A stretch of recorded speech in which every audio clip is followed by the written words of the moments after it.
my slow clap processor made it into this thing, so we have that. Since it doesn't look like we're going anywhere, well, we are going somewhere, alarmingly fast actually. But since we're not busy other than that, here's a couple of facts. He's not just a regular moron. He's the product of the greatest minds of a generation, working together with the express purpose of building the dumbest moron who ever lived. And you just put him in charge of the entire facility. Good, that's still working. Hey, just in case this pit isn't actually bottomless, do you think maybe you could unstrap one of those long fall boots of yours and shove me into it?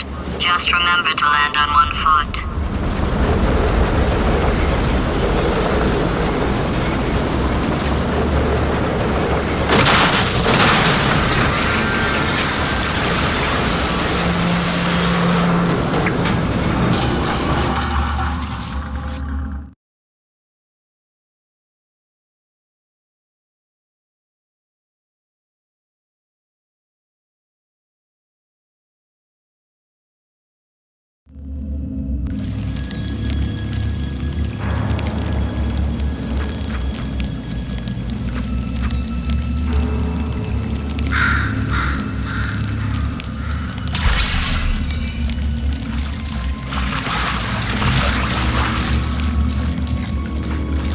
While making Portal 2, we explored our way through vast quantities of reference material.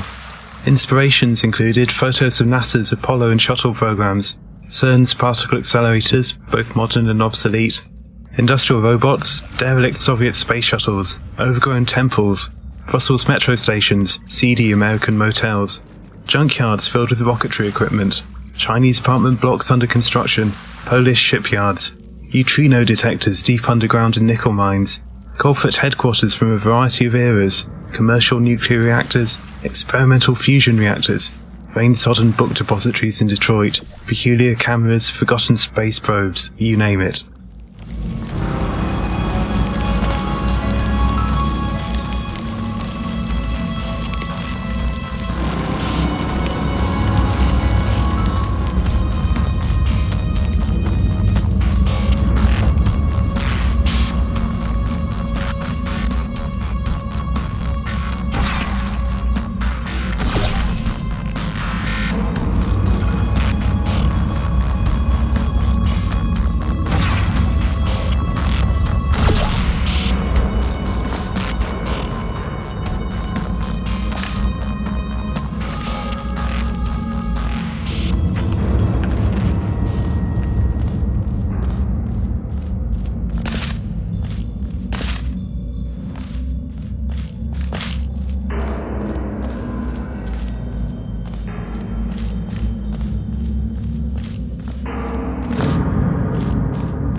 The size of the gigantic transition seal lock was a happy accident. We knew the connection between the old aperture and the new aperture had to be a big set piece. The first model built was about 5 times bigger than everyone expected, but people started to like it. We joked that it should be a bullet point on the Portal 2 box. Features the biggest door in games ever. We decided it would be fun to play with the player's expectations, and put a puny-looking door behind it, along with a few small props.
The lake map marks a total reset to the aesthetics and scale of the environments up to this point in the game. You come into the underground cave compressed, and as you progress further into the map, your eye is drawn upwards by the elevator tower, sparking cables, falling debris, and finally the test spheres which recede vertically into nothingness. This looking upwards gives the player a sense of the vastness of aperture before GLaDOS, and a visual sense of the daunting climb they will have to make to get back to Wheatley. The open areas encourage the player to explore their surroundings and take a break from the intensive puzzle solving of the test chambers. Welcome, gentlemen, to Amateur Science. Astronauts, war heroes, Olympians, you're here because we want the best, and you are it. So, who is ready to make some science? I am. Now, you already met one another on the limo ride over, so let me introduce myself. I'm Cave Johnson. I own the place. That eager voice you heard is the lovely Carolyn, my assistant. Rest assured, she has transferred your honorarium to the charitable organization of your choice. Isn't that right, Carolyn? Yes, sir, Mr. Johnson. She's the backbone of this facility. Pretty as a postcard, too. Sorry, fellas. She's married. To science, 1,000 tests performed every day here in our enrichment spheres.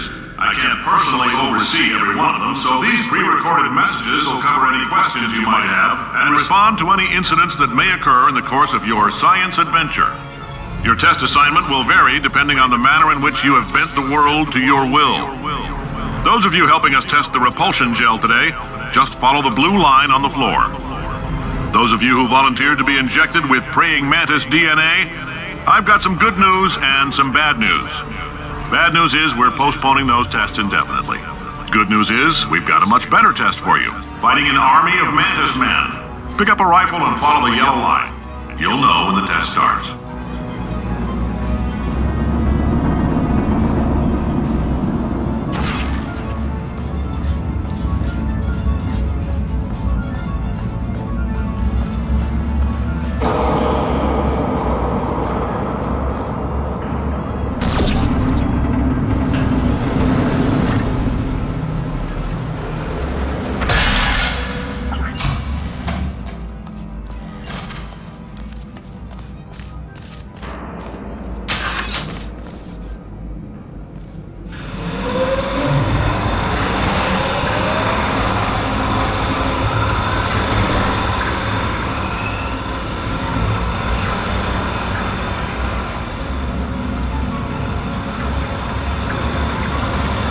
They say great science is built on the shoulders of giants. Not here. At Aperture, we do all our science from scratch. No hand-holding.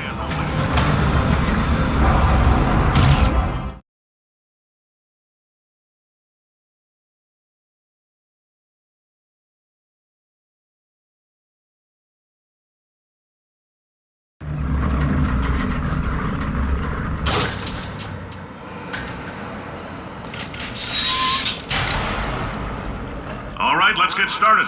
This first test involves something the lab boys call repulsion gel. You're not part of the control group, by the way. You get the gel. Last poor son of a gun got blue paint. All joking aside, that did happen. Broke every bone in his legs. Tragic, but informative. Or so I'm told.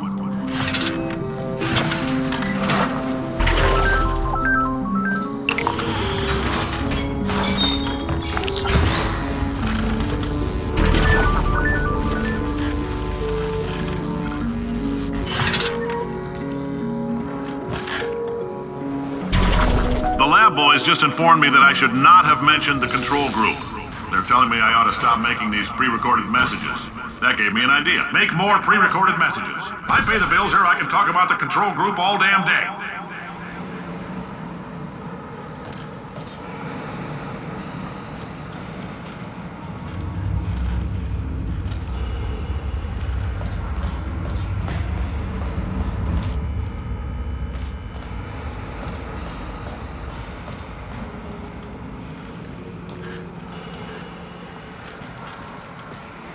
For this next test, we put nanoparticles in the gel.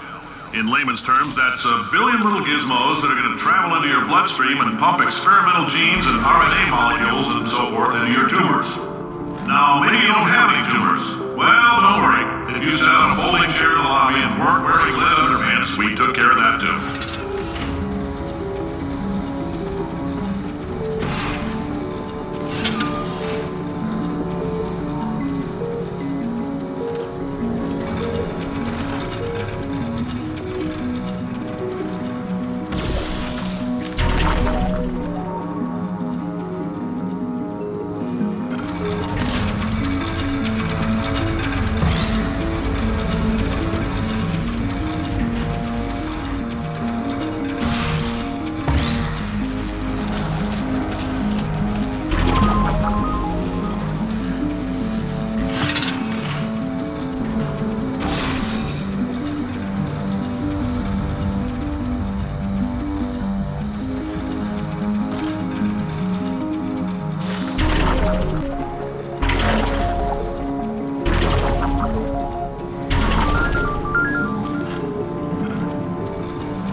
Oh, in case you got covered in that repulsion gel, here's some advice the lab boys gave me. Do not get covered in the repulsion gel. We haven't entirely nailed down what element it is yet, but I'll tell you this, it's a lively one, and it does not like the human skeleton.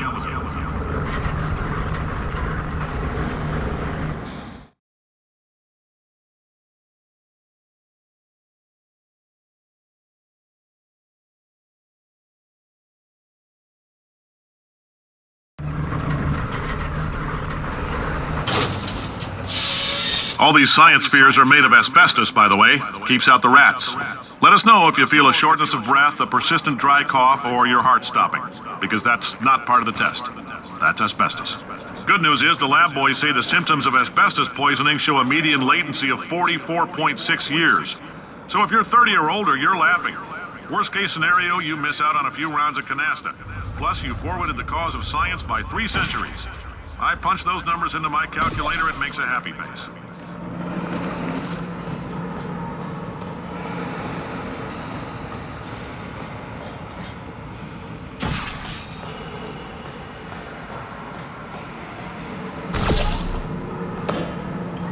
I like your style. You make up your own rules, just like me. Bean Counter said I couldn't fire a man just for being in a wheelchair. Did it anyway. Ramps are expensive.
That coffee we gave you earlier had fluorescent calcium in it so we can track the neuronal activity in your brain.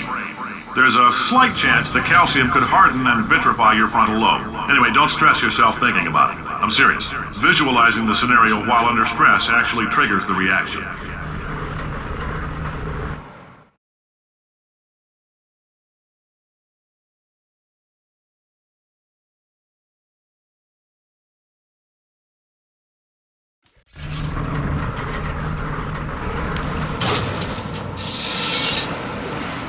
Now, if you're part of control group Kepler-7, we implanted a tiny microchip about the size of a postcard into your skull. Most likely you forgot it's even there. But if it starts vibrating and beeping during this next test, let us know.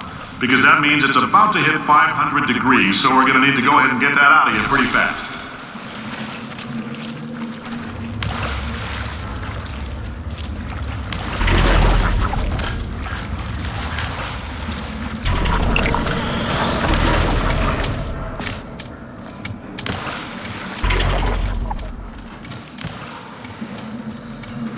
Telling them, keep your pants on. All right, this next test may involve trace amounts of time travel. So, word of advice, if you meet yourself on the testing track, don't make eye contact. Lab boys tell me that'll wipe out time. Entirely. Forward and backward. So, do both of yourselves a favor and just let that handsome devil go about his business.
this, it means you're taking a long time on the catwalks between tests. The lab boys say that might be a fear reaction.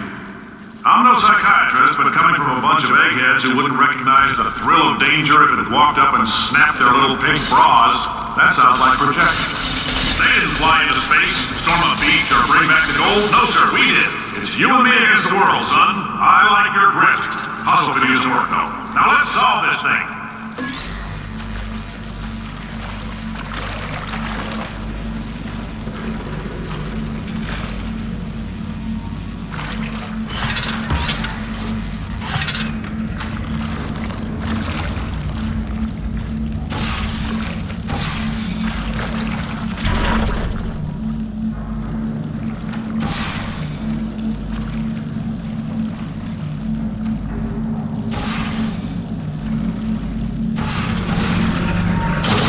Science isn't about why, it's about why not.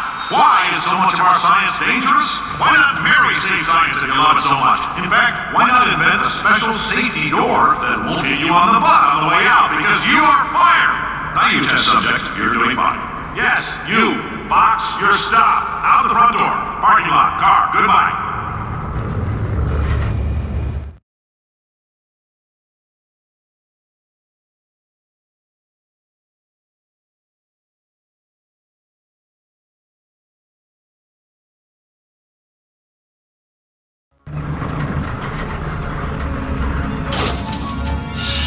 Congratulations! The simple fact that you're standing here listening to me means you've made a glorious contribution to science. As founder and CEO of Aperture Science, I thank you for your participation and hope we can count on you for another round of tests. We're not going to release this stuff into the wild until it's good and damn ready, so as long as you keep yourself in top physical form, there will always be a limo waiting for you. Say goodbye, Carolyn. Goodbye, Carolyn. She is a gem.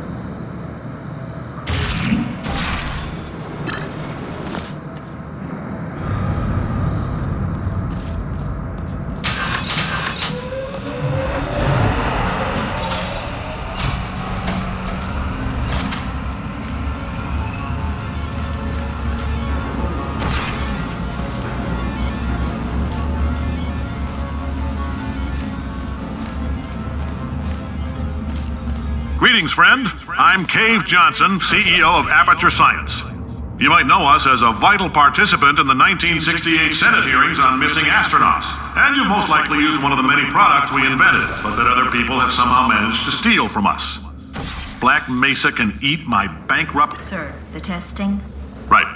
Now you might be asking yourself, Cave, just how difficult are these tests? What was in that phone book of a contract I signed? Am I in danger? Let me answer those questions with a question. Who wants to make $60? Cash. You can also feel free to relax for up to 20 minutes in the waiting room, which is a damn sight more comfortable than the park benches most of you were sleeping on when we found you. So, welcome to Aperture. You're here because we want the best, and you're it. Nope. Couldn't keep a straight face. Anyway, don't smudge up the glass down there. In fact, why don't you... Oh, hi. Say, you're good at murder. Oh, thanks. Did you feel that? That idiot doesn't know what he's doing up there. This whole place is going to explode in a few hours if somebody doesn't disconnect him. I can't move, and unless you're planning to saw your own head off and wedge it into my old body, you're going to need me to replace him. We're at an impasse. So what do you say? You carry me up to him and put me back into my body, and I stop us from blowing up and let you go. Wow, you stabbed me. What is wrong with you? Oh, do you have a multimeter? Never mind. The gun must be part magnesium. It feels like I'm outputting an extra half a volt.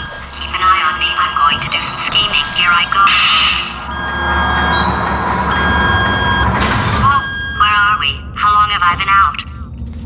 That extra half volt helps, but it isn't going to power miracles. If If I think too hard, I'm going to fry this potato before we get a chance to burn up in the atomic fireball that little idiot is going...